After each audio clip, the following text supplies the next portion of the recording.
When I went for a meeting with my friend's father, who was African-American, in the inner city in Washington, D.C., he's my partner in crime, you know? He's the guy I'm selling drugs with, his son, right? So I went for the meeting, he wasn't there, and he said, go in the basement, wait for him. Back in the day, it was Sega, before the PlayStations, right? So he was a forgetful person, which is good for me, right? So he forgot the appointment, and I'm sitting there waiting. His father said, wait downstairs in the basement. This is where we used to hang out, in his basement. And he said, you can play with the Sega, which is the PlayStation, you know, today, right?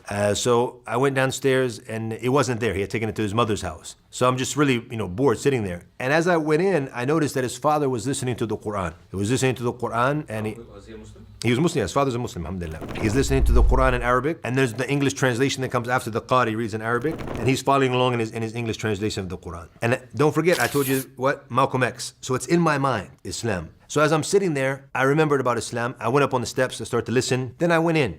And I said, look, do you mind if I sit down with you? I'd like to ask you some questions about Islam.